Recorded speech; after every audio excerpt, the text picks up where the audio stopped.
మీ highest remuneration ఎంతండి? మాతో పెట్టుకోక భైరవ తీసుకున్నారా? ద్వీపానికి 1,00,000 ఇచ్చారు. హ్మ్. మాతో పెట్టుకోకు నేను నేను ఎప్పుడు ముందు ఇంత అని అడగను అసలు. హ్మ్. నాకు అలవాట్లేదు. వాళ్ళు అడిగినప్పుడు చెప్తా. ఏమంటే హ్మ్. చూడండి సార్, మీకు తెలుసు కదా బయట ఎలా ఉన్నాయో, హ్మ్. రీజనబుల్‌గా ఇవ్వండి. ఇవాల్టి కూడా అదే. హ్మ్.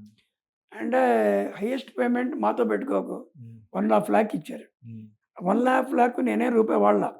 మా అబ్బాయి 4 ఏళ్ళు ఇంజినీరింగ్‌కి అది కట్టేసాం ఫీజు. హ్మ్. అలా ఇప్పుడు మా అబ్బాయి ఎంఎస్ చేసి ఆస్ట్రేలియాలో ఈజ్ వెల్ సెటిల్డ్. ఆ! అదంతా భైరవ దీపం క్రెడిట్ అది. ఆ! హ్మ్. అదే చెప్తున్నా. హ్మ్. ఇప్పుడు డబ్బు రావటం గొప్ప కాదు. వచ్చింది జాగ్రత్తగా చేసుకున్నాం. మాకొచ్చిన కొద్ది ఇంత డబ్బు వస్తే చక్కగా సెటిల్ అయ్యాం మేము. అది చాలు మాకు. హ్మ్.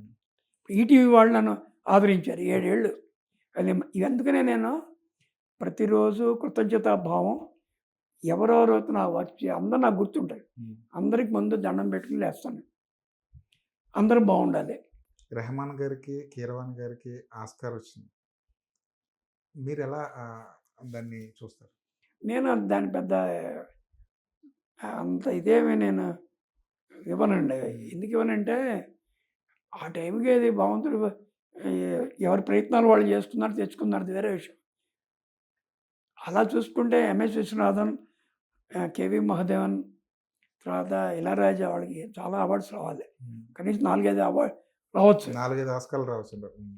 సో, ఆస్కార్ దీనికి ఏముంటుంది దానికి పెద్ద. హ్మ్. ఒక పాట అద్భుతంగా చేశాడు పలానా మ్యూజిక్ డైరెక్టర్ అంటే హ్మ్. అది మేము అప్రిషియేట్ చేస్తాం అంతవరకే. హ్మ్. అవార్డ్స్‌దేముంది?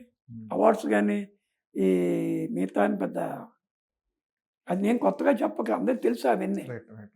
దాని గురించి పెద్ద మనమేమి డిస్కస్ చేయాల్సిందేముండదు.